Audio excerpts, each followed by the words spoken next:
Hey everybody, welcome to What's Cooking with Jonah and Jason. And today we're gonna show you what to do with that leftover turkey from last week. Yeah, we hope you guys enjoyed the show last week. We hope you got something out of it. And we'd love to see the turkey that you made. So maybe take a picture of it or share the picture that you took of it. Especially if it's burnt. Yeah, so in the comments below, just post it there.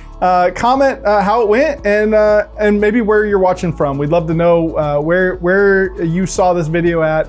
And then hit the like button as well. But before we get into the show for this week, we want to give you a couple updates on Feed the Need missions and what's going on. So Jason, what's been happening this week operationally? Yep. So as far as program, we still are doing our weekly feedings across the board. And so, but one thing that happened this week that was really exciting and encouraging was we did 450 meals at our LBA site. Wow. Which is by far the most of any site this year. And so what that tells us is that the need really is growing just because of the circumstances that we're in. And then due to those circumstances on the COVID-19 front, especially in Bastrop County, we're acting as disaster relief in some areas. And so one thing we do is provide meals and groceries for quarantine COVID-19 positive patients. And so been doing that all week as well, whether it's buying groceries or home cooked warm meal delivered to their house. And so we're taking care of that for Bastrop County. And then the last thing, and it just started this week, is Bastrop County enacted a COVID-19 test mobile site. And so there's basically doctors, nurses, EMTs, and police officers that go to the different parts of Bastrop County so they can test people for free. It's great. And so they've asked us to feed them. And so we've been doing that this week as well. So busy, but good. Yeah, it sounds like it's been busy. And we also know it's been a great week too. At that LBA site, for instance, there was a lot of just desire for spiritual feeding as well, which we've kind of wondered how are we going to do that or facilitate that in the current environment, and it's happening. People are just seeking prayer and desiring to know and what just the to hope clarify, is that we have. The site coordinator from LBA, literally, what he texted me was there was less than a dozen cars out of the 450 meals that asked for either prayer or to talk about something spiritual. Wow. So I mean, when you think of that out of 450 meals, like that, people want to know and they want prayer because of what's going on. So pray for us during this time. Help share the word about what God's doing through Feed the Need missions. And so go to our website and check it out. If you're not familiar with what we're doing, we'd love for you to go to feedtheneed.org and you can read more about what's happening, where our locations are, what sites are still serving, and all those kind of things. So we'd love for you to go check that out. Also, we'd love for you to share this video and share about the ministry with the friends and family that you have. We'd love to kind of interact and spread the word about what God's doing here. So those are some of the ways you can help. We're about to go into the kitchen again, and we're going to look at what else we can do with that turkey. So the gift that keeps giving, right? Right. And so we're going to look at making a couple casseroles, and hopefully it's helpful for you and your family during this time, just to have some more quick, easy recipes in your tool belt and in an inexpensive way for your family, but also for someone else. And so we pray that this message finds you well and that it's helpful and instructional for you and your family. And we look forward to hanging out in the kitchen with you. Let's go to the kitchen. Feed the Need missions depends on our volunteers. Without our dedicated team of volunteers, we would not be able to serve our communities like we do. We're always looking for people that want to volunteer at our site locations. There are many ways you can do this, from just showing up and helping on the line, or flipping a burger, to taking the lead by becoming one of our team leads at our sites. To get started, go to feedtheneed.org/orientation and start serving right away. Hey everybody, welcome to What's Cooking with Feed the Need Missions. And I'm so glad to welcome back Miss Victoria McLaughlin, the amazing cook. And so last episode, we cooked an entire turkey and you showed us what to do with that and how to box it up so that we could feed it to our neighbors who are in need. Today, what are we going to do now with this turkey that we have? Because we have a lot left. So now we're going to do the casseroles. So there's lots of casseroles out there for anyone who lived through the 70s, like I did. But these are a few semi-healthy Semi-healthy. Semi-healthy ones, but they're very delicious. Well, delicious is good, and that's what we're after. So the first one we're going to do is called Turkey Divan. And you can do it with turkey or chicken. Remember, turkey or chicken is interchangeable. So right here is a roaster chicken that I got at one of the local grocery stores, and I just took it off the bone, saved the bone because that's very important. We'll show that in a few minutes. But take just frozen broccoli, and I like to let it thaw some because it reduces the time in the oven cooking, and just so easy. Just layer that in your pan. Then you take your chicken, and you can just put as much as you want or as little as you want, whatever you have on here. And as she's cooking this, obviously, there's lots of stuff going on. But first, as you guys are watching, where are some places that you guys are from? Like, where are you watching this from? We have lots of comments often about where people live and how they're reaching people physically and spiritually in their own neighborhoods. And so one thing we want to do with this food is obviously be able to give a physical tool to someone that needs it, but also to be able to reach them spiritually. And so we have a lot of different things on this table, so we have time to actually kind of interview the spiritual process, if Absolutely. you will. So we have broccoli and the chicken at this point. So where else are we going from there? Then we're going to make a sauce to put on this. Ooh. And you can use canned cream of chicken soup, condensed soup, or I like to make my own. And these recipes will all be on the website, including how I made my own cream of chicken soup. There you go. So I put that in. I put in, you want to hand me the mayonnaise right there? I'd love to. About 3/4 a cup of mayonnaise. Mix that in.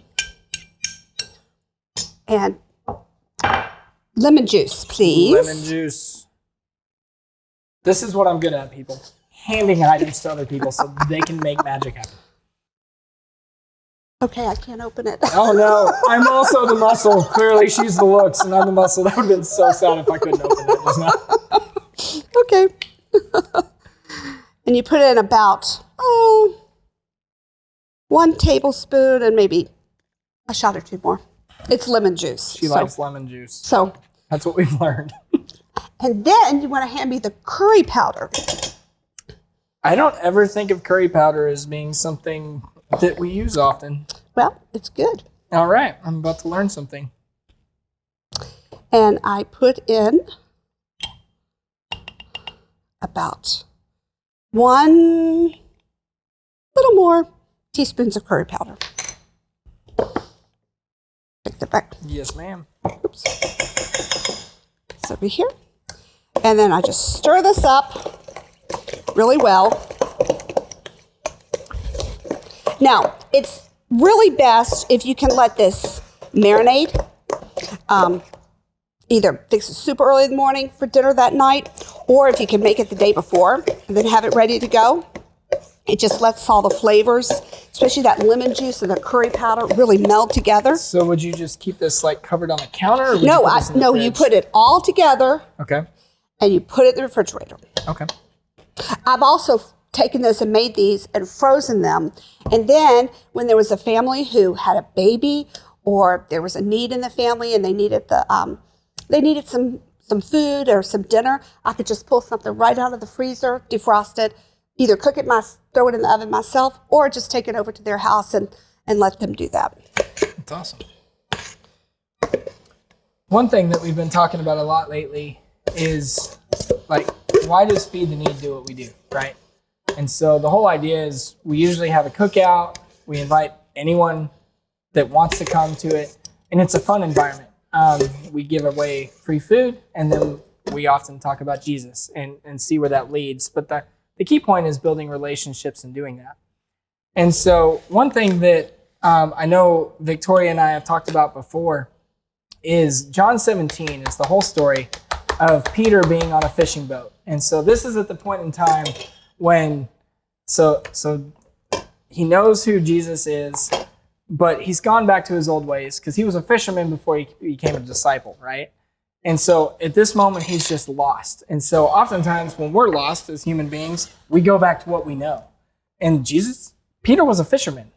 And so he went back to fishing because he was like, I know how to do this. I know how to do it well. Well, in John 17, he goes out fishing and he catches absolutely nothing all night long, right? And so what ends up happening is, Jesus shows up. He's on the shore. And so he tells Peter to cast his net on the other side. And obviously it's like 153 fish. Like the net should have broke. It never did. But what Jesus did in that moment was essentially gain the trust of everybody, not just Peter, but everybody on that boat by feeding them physically. And then he had them all gather around for food so that he could teach them the spiritual implications of what was going on right now. And so like one thing that you're doing while we're preparing food, I know you oftentimes talk about praying while you're preparing food. What are some of the things that you pray for while you're preparing food? Well, I asked the Lord to use this skill that he has developed in me through my 35 years of marriage just to glorify him. And whatever I can do that brings, again, things that bring me joy through talents he's given me that I can then turn around and share with people in my community. And I like to cook. My mother liked to cook. My grandmother liked to cook. And so that's why I do this. And so for me, I'm not blessed with the ability of cooking. I'm standing next to someone who is, which is awesome. But as we're preparing these meals, like if you know who these meals are going to, even if it's your own family, pray for your family. Absolutely. Pray that you guys would continually follow what Jesus is asking you to do. If you're preparing meals for other people that live outside your home, pray for them. We want everything that we do to have a spiritual implication. And I think that's something we've kind of lost. We've gotten in this whole ordeal of like just this cycle of where we just go day by day doing the same things over and over. We can make that purposeful, honestly, by something as simple as prayer. And so as Victoria's been preparing this meal, like I know that she prays over when she makes meals. And so I want us to practice that as we're making a meal. If you're making your 3-year-old a peanut butter and jelly sandwich, That's right. Pray for that 3-year-old. Because if you have a 3-year-old, you know you need a lot of prayer. And so pray for that 3-year-old. But we just don't want anything to be done just because it's something we do. We don't just cook food so that people can have food. We cook food because people need it, and it creates a bridge to build a relationship to where we can introduce Christ into their lives, and that's where the true change happens. And so I'm excited to see what change happens here with this. I'm excited to see this. So you want to pass me the cheese, please? Cheese. It's my favorite. A little bit of cheese. Here, hold that. I love cheese. Okay. Put a little. All right, so you just made your little topping. Now we're putting cheese on it. I like it. What is this thing I'm holding here? That is just Pepperidge Farm stuffing, and it just kind of puts a little foo-foo crunch on it. Foo-foo crunch. Foo-foo crunch. So I have to tell you about this casserole. I've made this more times than I could begin to count because this recipe was given to me by one of my professors in college, and this was the first thing that I perfected when I first got married. So I made it for my husband. He went, oh yeah, that's good. So I just stuck with what I knew and just kept working on it. So everyone who came to our house for about the first 5 or 6 years of our marriage, this was the company dinner. If it's not broke, so that's right. Don't fix it. Oop. It's perfect. Oh. I like it. So turkey divan, as it were. Divan. Yep. Divan. Turkey and broccoli. Turkey divan. Apparently has stuffing on it. And I've never seen stuffing in this form. I'm learning new things all the time. Yeah, just hand me the stuffing. You stay here. This is great. This stuff's wonderful. So, you see, you didn't grow up in the 70s. That's why. I did not grow up in the 70s. I've heard my parents did. So, this you would bake at 350 for about 30, 40 minutes until it kind of gets bubbly. Leave it uncovered. Or you can just, as is, cover it up and put it in the refrigerator and then let it marinate and take it to the family the next day. I like to, when I do casseroles, I like to put a little card on it, little instruction card, and tape it to it. But also, if you're taking something to a neighbor or a friend, somebody who needs something, write out a little card, put a note of encouragement with it. that really makes a difference for you who's making it, but also for the person who's receiving it. And so as we've been cooking this and I've been smelling all these items, it smells spicier than normal. And you mentioned you had grown up in Virginia. So how do you know how to even make spicy stuff? Well, I married a Texan. Oh, okay. A Texan who has a very deep love for spicy food.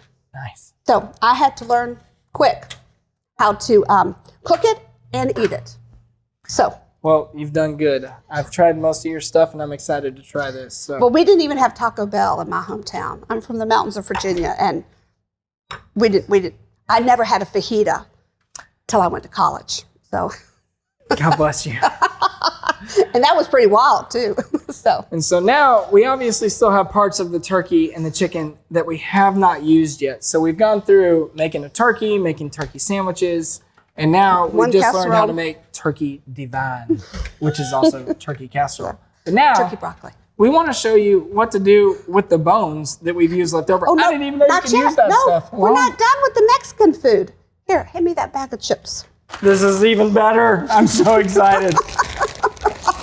I didn't know there was a Mexican food part. I told you the spicy food. I got to teach you how to do the spicy stuff. So you just put your tortilla chips in the bottom of your pan. And I'm sure everyone in Texas has made this. And you'll think, well, that's nothing special. But like I said, for a Virginia girl, this was a big deal when I came up with this. And it made my husband happy, so I stick with it. And apparently, if you live in Texas and you're from Colorado, this is new to you too. So I don't know what's happening right now. I see chips. Okay, so you have your chips. Take your chopped turkey and just load up your turkey in here. Okay. Nice, all right. Good chopped turkey. Okay. Just a little bit. I feel like this is the part where I'm about to hand you stuff. You are. You're going to start handing me things again. Okay. Professional sous chef. That's right. So now I need the tomatoes, please. Also known as the thing that looks like salsa. Yes. Check. And I'm going to have to.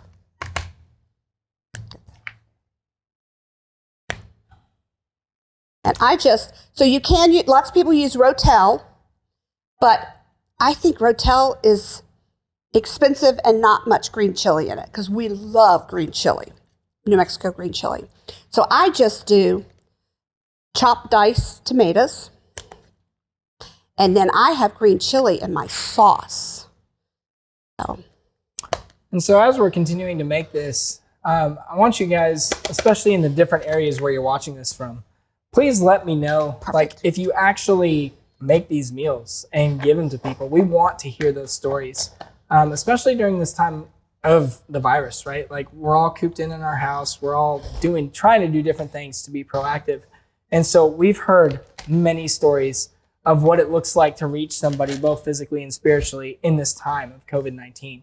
And so as we continue, I definitely want us to remain involved with each other. So if you're actually making some of these meals and you've learned something from this and you've actually gotten to bless somebody, whether it's your own family or maybe a neighbor across the street, reach out. We want to know those stories. Those are encouraging, and it encourages other people to continue doing the same thing.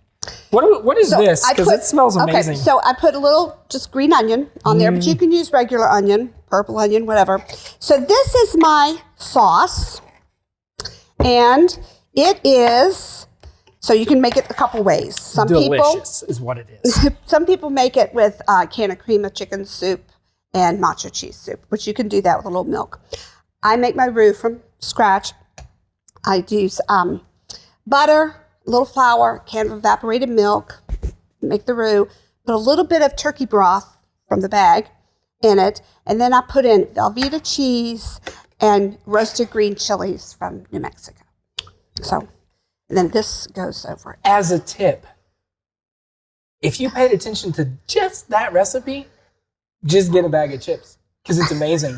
Offset before we shot this, that's all I was eating, and my mouth is still on fire, but it was delicious.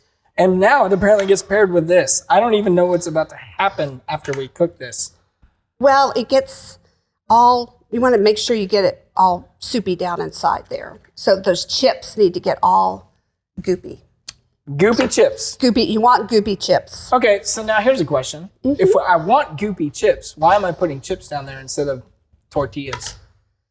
Because you need, well, I like the chips better Okay.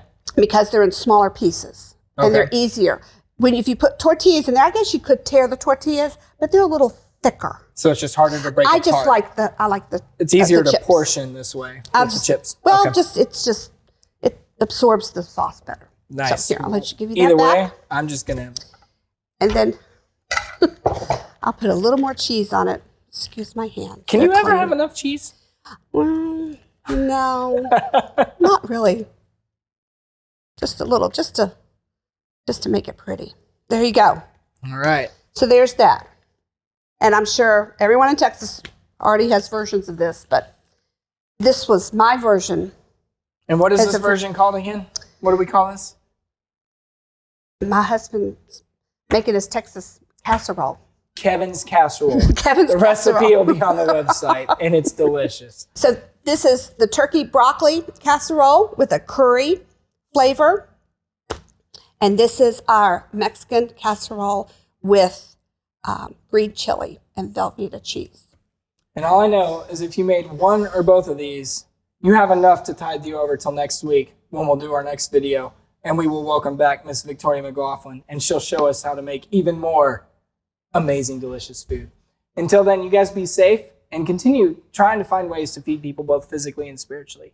Jesus wants us to be involved in this world no matter what the circumstances is. He is king, and we are to follow him. Now, we need to be smart in doing that. So what are creative ways that we can do that? Cooking is an easy and exciting way. She has taught me how to make this, and if I can make it, then you can definitely make it. So we'll see you next week.